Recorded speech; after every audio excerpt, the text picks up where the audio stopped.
Bismillahirrahmanirrahim. Dear students, Assalamu alaikum. We are back with lecture number 23. I am Shahzad Ahmed Malik and I am teaching you CSC 371 Database Systems 1. Let's start with the summary of previous lecture. In our previous lecture, we discussed view updatability in detail. In our previous lecture, which was a series of basically lecture from chapter number 6, that is data definition part of the SQL. Then we discussed what are different rules that a view could become an updatable view and how certain modifications can be made through the views. Then we discussed in detail about the advantages and disadvantages of the views, and finally we discussed new term that was view materialization, a concept that helps in performance when we are using view materialization instead of view resolution. We will start from the point where we left our discussion in the last lecture, and we will start with the new topic that is about transactions. So transaction is the next topic that we will discuss in this lecture. Transaction is a very important term that is related with database, and we can define a transaction.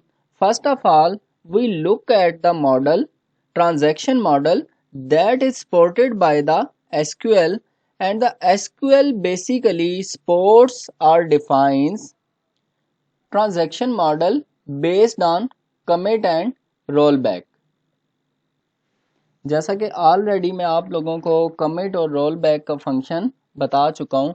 जब भी कोई record आप अपना revert करवाना चाहते हैं, means आपसे कोई रिकॉर्ड डिलीट हो जाता है अनफॉर्चुनेटली, और आप उस रिकॉर्ड को दोबारा वापस लाना चाहते हैं टेबल के अंदर या स्कीमा के अंदर, तो हम लोग क्या यूज़ करते हैं वहाँ पे? हम लोग रोल बैक यूज़ करते हैं।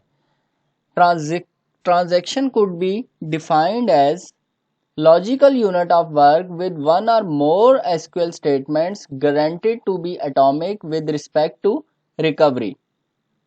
What does it mean? Suppose I was to execute an insert statement, so that insert statement just would add a single row in our database. So if that could be a transaction, so if that transaction is performed successfully, then the database or the table in which that insert was performed, then it will contain the newly inserted row. And suppose due to any reason that transaction could not be basically successfully performed, then it will not be possible that half the data will be available from that particular row and half the data will not be available from that particular row. In simpler words, कि जब आप वो रो insert कर रहे थे, या तो पूरी की पूरी रो इंसर्ट हो जाएगी या फिर रो इंसर्ट नहीं होगी।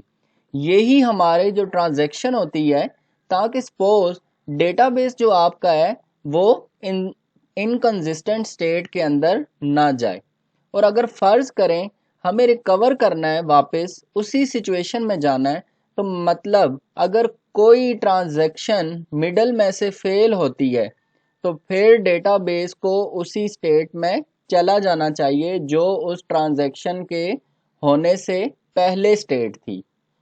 Clear? Third point is SQL transaction automatically begins with a transaction initiating SQL statement, and these statements are select and insert statement. जी, अब मैं इस लास्ट पॉइंट को एक्सप्लेन करने जा रहा हूँ। इस लास्ट पॉइंट में क्या कहा जा रहा है? मसलन फ़र्ज़ करें अभी एक ट्रांजैक्शन कंप्लीट नहीं हुई, उस यूज़र ने स्टाफ के रोज़ में एक रो इंसर्ट नहीं की। स्टाफ के रो का मतलब क्या है कि स्टाफ रिलेशन के अंदर आपने अभी जो रो है वो इंसर्ट नहीं की, तो वो रो सेलेक्ट वाले को नज़र नहीं आनी चाहिए। इसी तरह अपडेट की जो ट्रांजैक्शन है सक्सेसफुली कंप्लीट नहीं होगी, तो वो जो अपडेटेड पोर्शन है वो सेलेक्ट वाले को नज़र नहीं आना चाहिए। ठीक है? अच्छा, हम कब कहेंगे कि हमारी जो ट्रांजैक्शन है वो कंप्लीट हो गई है? तो इस केस में हमारे पास 4 डिफरेंट वेज हैं जिसके थ्रू हम लोग कह सकते हैं कि हमारी ट्रांजैक्शन कंप्लीट हो चुकी है या ट्रांजैक्शन कंप्लीट नहीं हुई। देयर आर 4 डिफरेंट वेज जिसके थ्रू हम कहते हैं कि ट्रांजैक्शन कंप्लीटली सक्सेसफुल हो गई है। First way is commit. अब मैं इस फर्स्ट पॉइंट को एक्सप्लेन करने जा रहा हूँ। जब आपका डेटाबेस मैनेजमेंट सिस्टम क्यूरीज को प्रोसेस करते हुए कमिट तक पहुंच जाएगा तो यहाँ तक जितनी चेंजेस हैं वो परमानेंट हो जाएंगी। ठीक है। Second way is roll back. अब रोल बैक के केस में क्या होगा? मसलन फर्ज करें एक ट्रांजैक्शन आपकी होनी थी, उसके अंदर 3 रोज इंसर्ट होनी थी और आखिर में आपने कमिट किया हुआ था, लेकिन हुआ क्या कि पहली रो इंसर्ट हुई, उसके बाद दूसरी रो इंसर्ट हुई, लेकिन तीसरी रो इंसर्ट होने से पहले कोई इशू आ गया। सपोज करें, हम डेली लाइफ एग्जांपल लेते हैं कि लाइट चली गई। ठीक है। या कोई और आप यहाँ पे इशू आ गया है, कोई भी इशू आ सकता है। तो अब क्या होना चाहिए कि अब डेटाबेस को क्या करना चाहिए? डेटाबेस को बेसिकली वो जो 2 रोज भी हैं इंक्लूड नहीं करनी चाहिए, क्योंकि वो जो है that is part of the transaction. Third, क्योंकि अभी हुई नहीं, कमिट हुआ नहीं, तो अब जो है उसको रोल बैक कर देना चाहिए।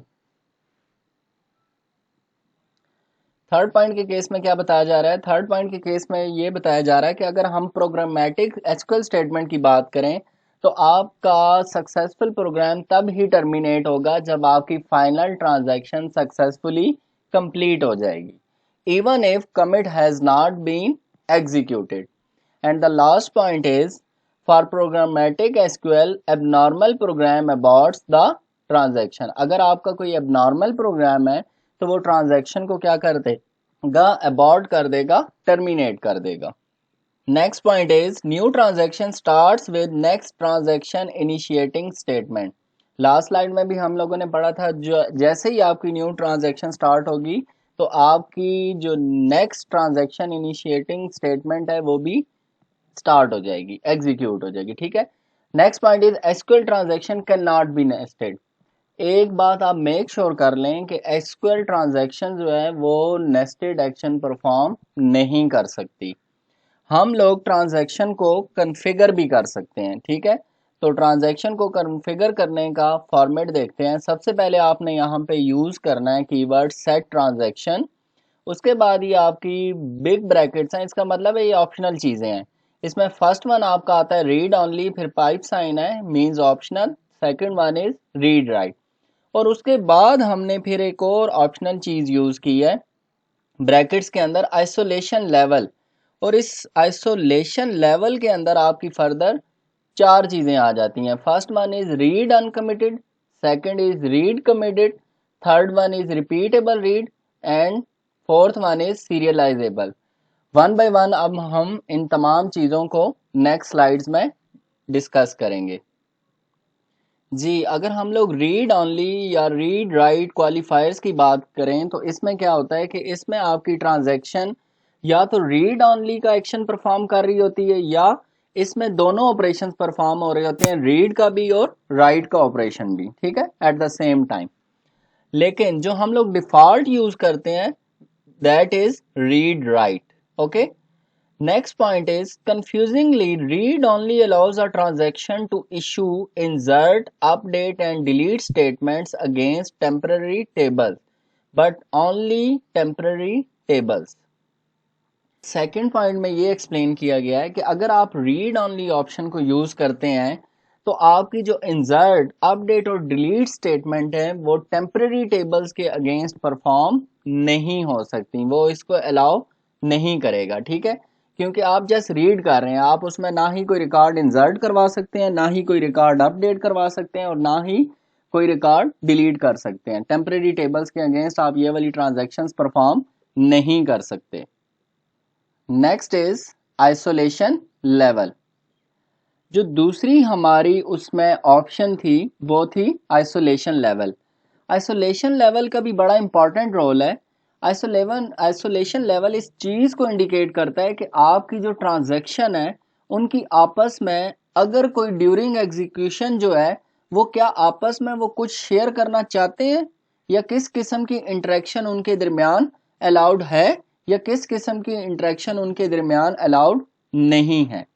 मल्टीपल ट्रांजैक्शन एग्जीक्यूट कर रही थी एट द सेम टाइम, तो उनकी आपस में इंटरेक्शन किस लेवल तक अलाउड है।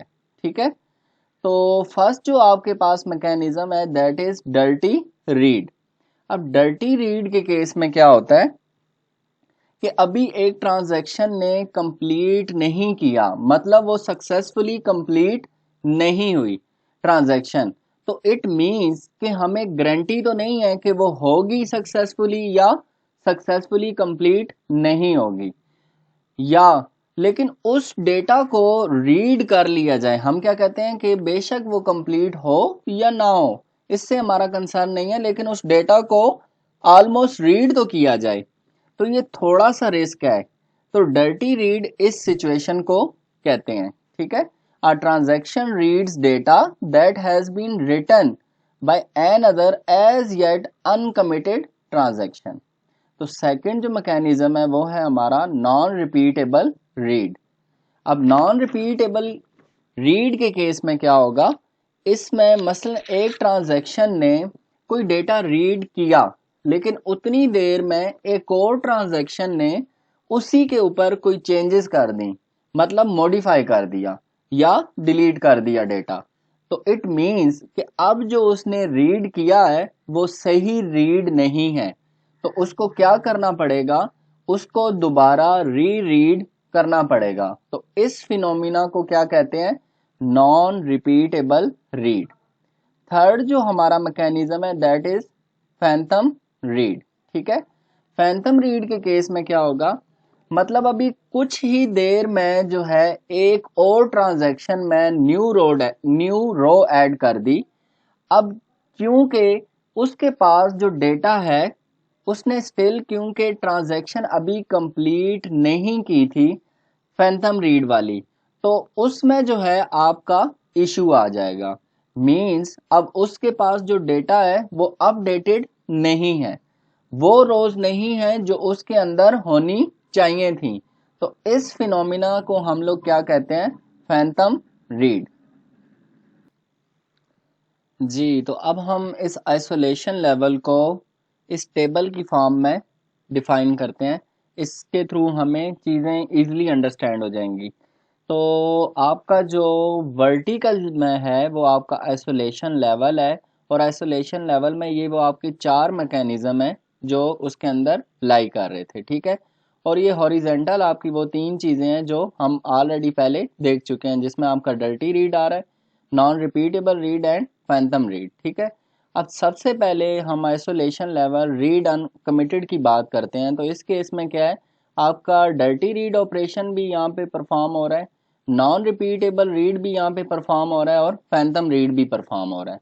लेकिन जब हम रीड कमिटेड की बात करते हैं तो इसमें आपका डर्टी रीड ऑपरेशन जो है वो परफॉर्म नहीं हो रहा, वो इसको अप्लाई नहीं कर रहा।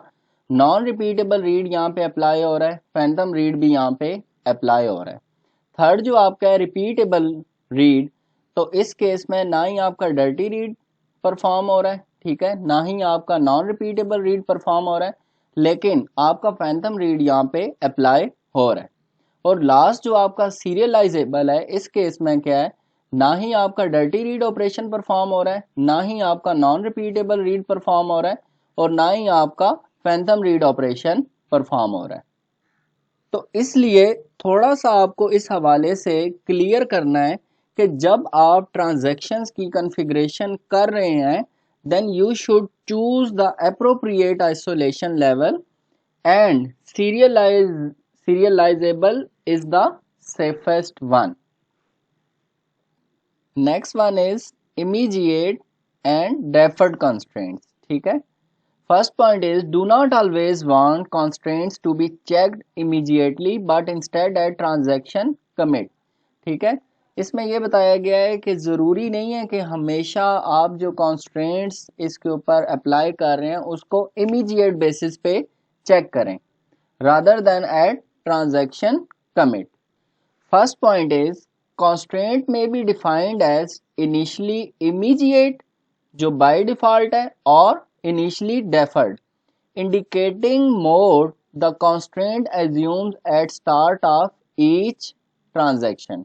ठीक है, कि जैसे ही आपने ट्रांजैक्शन स्टार्ट करनी है तो हमने मोड डिफाइन ज़रूर करना है कॉन्स्ट्रेंट के साथ। तो आपका सबसे पहले देखें यहाँ पे किसके बारे में बात की गई है, इनिशियली इमीडिएट जो आपका बाय डिफ़ॉल्ट है।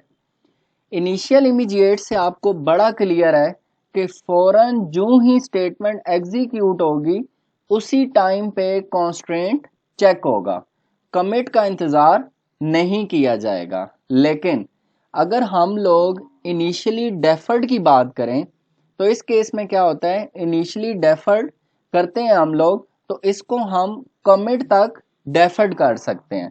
ठीक है, हम लोग क्या कर रहे हैं, हम लोग इसे कमिट तक डेफर कर सकते हैं। और ये जो आपका नेक्स्ट पॉइंट है नॉट डेफरेबल वाला, इस केस में क्या बताया जा रहा है कि हम ये भी कर सकते हैं कि हम कह दें कि ये नॉट डेफरेबल है, कि ये है ही नहीं, इसको इमीडिएटली होना पड़ेगा। ठीक है, next is set constraint statement use to set mode for specified constraint for current transaction. तो अब हम लोग इसका ज़रा फॉर्मेट देख लेते हैं। सबसे पहले आप देखें यहाँ पे सेट कंस्ट्रेंट्स का कीवर्ड यूज़ करेंगे, फिर आपके पास यहाँ पे मिड ब्रैकेट्स हैं, और मिड ब्रैकेट्स का मैंने आपको बताया है कि ये मैंडेटरी होती हैं, इसको आपने यूज़ करना ही करना है। उसमें फर्स्ट आपका ऑल का कीवर्ड है। ठीक है, मतलब तमाम कॉन्स्ट्रेंट्स आप यूज़ करना चाह रहे हैं, या बीच में ऑप्शनल क्या है, कॉन्स्ट्रेंट नेम, यहाँ पे आप कॉन्स्ट्रेंट नेम डिफाइन करेंगे। कॉमा के बाद डॉटेड है, मीन्स आप एक कॉन्स्ट्रेंट नेम ले रहे हैं या मल्टीपल ले रहे हैं, या आपकी मर्जी है। उसके बाद आप नीचे देखें तो आपके दो कंस्ट्रेंट्स कौन से हैं, डेफर्ड एंड इमीडिएट। क्लियर, तो अब आप या तो डेफर्ड सेलेक्ट करेंगे या इमीडिएट, इन दोनों के दरमियान आपके पास ऑप्शन अवेलेबल है, लेकिन ये है मैंडेटरी क्योंकि ये मिड ब्रैकेट्स के अंदर है, तो एक ऑप्शन को आपने अवेल करना ही करना है यहाँ पे। Okay, next is authorisation. Dear students, अब एक इम्पॉर्टेंट बात यह है कि जो डेटा है डेटाबेस के अंदर, that is very important asset of that particular organisation, और हर बंदा जो है उसको इसकी एक्सेस नहीं होनी चाहिए। जो ऑथराइज लोग हैं उन्हीं को इसकी एक्सेस होनी चाहिए। ठीक है, तो फर्स्ट जो हमारा पॉइंट है that is discretionary access control. First point is each user is given appropriate access rights or privileges on specific database objects। ठीक है, तो आपको क्लियर हो गया है कि स्पेसिफिक डेटाबेस ऑब्जेक्ट्स के ऊपर हर एक यूज़र को appropriate access rights दिए जाएंगे। सेकंड पॉइंट में ये बताया जा रहा है कि अगर यूज़र क्रिएट होता है और यूज़र को कोई प्रिविलेज दिए जा रहे हैं तो वो यूज़र अगर कोई फर्दर यूज़र क्रिएट कर सकता है तो वो अपने प्रिविलेजेस उनके साथ भी शेयर कर सकता है। ठीक है, using discretionary access control. Third point is circumvention by a devious unauthorised user tricking an authorised user into revealing sensitive data. इस पॉइंट में ये बताया जा रहा है कि जो आपके अनऑथराइज्ड यूजर जो हैं ट्रिक करके ऑथराइज्ड यूजर से डेटा निकलवा सकते हैं। ठीक है, second mechanism is mandatory access control. Mandatory access control हमेशा हम लोग मिलिट्री या जितनी हमारी गवर्नमेंट ऑर्गेनाइजेशंस हैं उनमें मोस्टली यूज़ होता है। ठीक है, तो आपको ये डिस्टिंग्विश होना चाहिए। Each database object is assigned a certain classification level, for example top secret, secret, confidential, unclassified, and each subject users program a clearance level। तो जो मैंने अभी आपको बताया है ये सारी चीज़ें उसी के अंदर आ जाती हैं। यानी इस केस में क्या हो रहा है कि मैंडेटरी एक्सेस कंट्रोल को हम रिस्ट्रिक्ट कर रहे हैं किसके लिए, मिलिट्री और गवर्नमेंट ऑर्गेनाइजेशंस के लिए, ताकि हमें इजीली ये पता चल जाए कि ये जो डेटाबेस एक्सेस कंट्रोल है that are related to mandatory access control are military and government organisations. और जो दूसरा है वो आपका डिस्क्रिशनरी एक्सेस कंट्रोल है, वो यूज़र साइड पे हम लोग ज़्यादा यूज़ करेंगे।